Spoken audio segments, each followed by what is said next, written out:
es la persona, era el pilar de la familia, era quien llevaba el recurso a la familia, y que lamentablemente ahora los niños, y en muchos casos bebés, han quedado al cuidado de los abuelos, personas mayores que no tienen un empleo.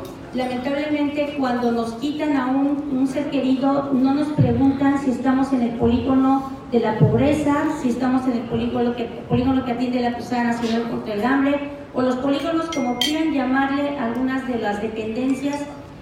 No nos los preguntaron, a nosotros simple y sencillamente nos los arrebataron y no sabemos de ellos. Por eso es que yo pongo como primer número ahí falta de voluntad política, porque los gobernadores, los presidentes municipales, inclusive las personas que están al frente de una institución que saben que pueden ayudarnos, no lo hacen. Vuelvo a repetir, ellos nada más anotan en un papel, inclusive muchas veces ni siquiera regresan a vernos, ni siquiera se toman esa molestia, siempre sencillamente están anotando y nos dicen que nos van a hablar una llamada que nunca llega. Indiferencia. ¿Por qué la indiferencia? Porque a ellos no les ha pasado. Cuando no les pasa esta situación, son indolentes, son insensibles. Piensan en primer lugar que andaban en malos pasos ellos o los papás, ¿no? Es lo primero que dicen.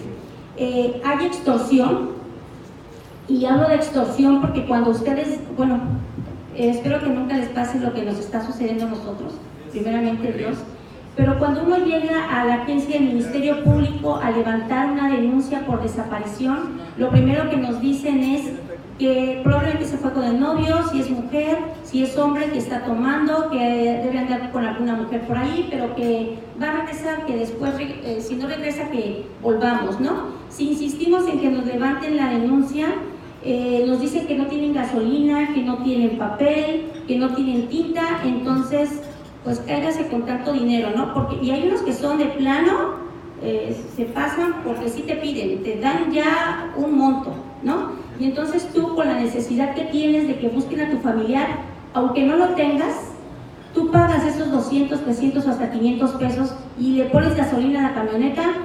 No le pones gasolina, los litros o los kilómetros que vas a recorrer, le pones, te piden que lo llenes la camioneta.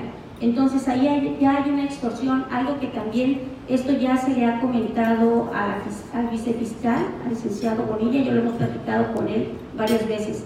Falta de recursos humanos, materiales y financieros. Aquí no nada más necesitamos recurso humano que cumpla con los requisitos, necesitamos gente que reúna un perfil y que esté acreditado para hacer las cosas. ¿Por qué? Porque si nada más vamos a tener por un perito, por un agente del Ministerio Público, o vamos a tener como un antropólogo que nos digan que es antropólogo, pero que realmente no esté certificado, ¿dónde está la información veraz? ¿Dónde está la información que nos dé a nosotros como víctimas indirectas la credibilidad de que cuando me estén entregando unos restos, que yo tenga la seguridad plena de que es mi familiar? Entonces, por eso es que nosotros estamos pidiendo y exigiendo que los recursos humanos tengan esa capacitación, tengan ese perfil y sobre todo sean personas que sean sensibles. No es lo mismo trabajar con personas que han perdido un vehículo o inclusive que murieron sus familiares en un accidente automovilístico o tal vez en un acto delincuencial. La situación de un desaparecido, créanme que es totalmente diferente, porque desde el momento en que tu familiar desaparece y no tienes noticias de ellos, la incertidumbre, la impotencia, te cambia toda la vida. Nosotros lo hemos dicho, que nosotros somos personas que estamos muertas en vida, ¿sí? El señor César Zambrano, por ejemplo, que me conoce y ha ido a la oficina, yo estoy en la oficina y yo sonrío y atiendo a los empresarios como los tengo que atender, porque ustedes no tienen la culpa de lo que a mí me está pasando, solamente nosotros sabemos lo que traemos dentro, ¿no? Entonces, por eso es que pedimos esos recursos humanos. Ese psicólogo no es el mismo que te va a atender si tú te divorcias y vas a tener esa atención. No, el tema de desaparecidos es muy importante y es muy delicado. Hay que tener esa sensibilidad para llegar y hablarte. No necesitamos un apapacho y que se pongan a llorar con nosotros, simplemente que nos traten como un ser humano, que no tenemos un familiar con nosotros desde hace ya mucho tiempo, o poco tiempo, no importa, aunque sea un día, es una situación terrible. Materiales. De nada sirve que tengamos una ley general de desaparición forzada y por particulares y que el gobierno cumpla con los requisitos de crear una fiscalía de personas desaparecidas a nivel estatal si no tenemos los suficientes recursos humanos, materiales y financieros. Que tengan una oficina, que sea nada más la fiscal, una persona administrativa y 2 agentes del ministerio para toda esa incidencia de violencia que se vive en el Estado, es increíble. Es increíble que solamente nos pongan a este número de personal. No se dan abasto, están sobrepasados. Entonces es algo que tienen que ver. Sí, pasamos. Gracias. La sociedad. Este es otra cosa, este es otro tema con el que nos enfrentamos día a día. La falta de empatía. Sí, bueno, tú no tienes a tu hijo, pero yo sí, entonces cortamos raya y tú, ¿no? Tú por tu lado y yo por el mío. Revictimización. Pues no sé, seguramente se llevaba con gentes malas. Tú, tu esposo, no sé, habrán andado en algunas cosas. ¿Qué estarán haciendo? No lo sabemos. Entonces, esa revictimización la sufrimos todos los días y a cada momento.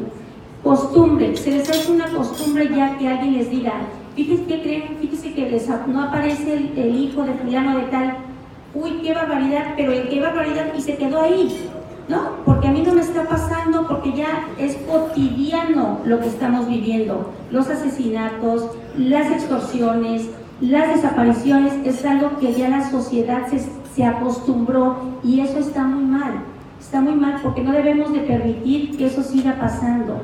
La ley que marca la no repetición y parece que eso se queda en el limbo porque nadie lo atiende y nosotros mismos como sociedad somos igual que ustedes, igualitos, a lo mejor de situaciones económicas diferentes, pero somos seres humanos y mientras seamos seres humanos y estés completo y tengas manos, tengas órganos, seas un ser pensante, eres una propuesta para la desaparición, porque hay trata de blancas, porque hay tráfico de órganos, porque tienen que llevarse a gente a trabajar. Entonces todos somos presa fácil para este tipo de personas que no mide consecuencias, ni tienen yo creo que ni tienen un perfil. Ellos nada más toman a la persona y se la llevan. Y vuelvo a repetir, la falta de solidaridad. Comentaba también hace un momento que afortunadamente o desafortunadamente tenemos todavía algunos de la Asociación Empleos. Hay otros que ya no lo tienen porque o buscas a tu familiar o trabajas, no te dan permiso en tus trabajos para faltar o para ir a las reuniones a las que tienes que ir y buscar líneas de investigación, seguir buscando a tu hijo. Muchos y muchas se dedican a trabajos domésticos por día porque saben que ahí van un día y al otro día si tienen que salir van. Entonces es increíble que con 200 pesos puedan vivir, por ejemplo, un día, ¿no? Entonces esa solidaridad por parte de la sociedad no la tenemos. El día que hicimos la marcha, antes de que bloqueáramos, mucha gente nos gritó malas palabras, nos dijeron que nos pusiéramos a trabajar. Qué triste que no se den cuenta que llevábamos mantas en donde estábamos pidiendo y exigiendo a la autoridad que nos volteara a ver que tenemos hijos desaparecidos, que tenemos familias sin un ser, que estamos esperando y que hemos hecho hasta lo imposible por encontrarlos y no los tenemos. Sí, pasamos a la siguiente. Bueno, aquí casi no se ve muy bien, pero ¿a qué nos enfrentamos los desaparecidos? Y ya lo he comentado, la solidaridad del gobierno y de la sociedad, obviamente que no tenemos, que muchos de los desaparecidos no conocemos ni hacemos valer nuestros derechos, porque se nos desaparece una persona y yo lo dije en su momento, a mí lo que me interesa no es, yo no estoy mal, yo no necesito un psicólogo ni un psiquiatra, no necesito nada, mi medicina va a ser el regreso de mi hijo. Entonces, muchos así piensan. Entonces, lo que necesitamos saber y conocer es que hay una ley que nos ampara y nos protege. Por ejemplo, para el caso de mantener nuestro empleo, tienen la obligación y nosotros el derecho de darnos esos permisos para poder dar continuidad a la búsqueda de nuestros hijos.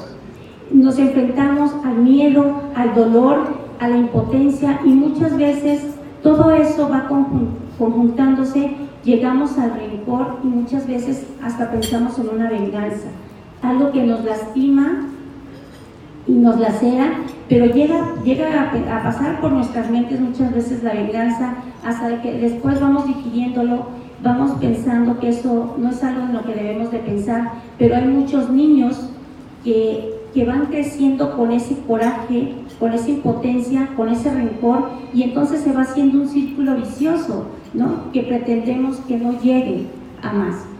La desconfianza, desconfiamos de todos y de todas, sobre todo de la autoridad.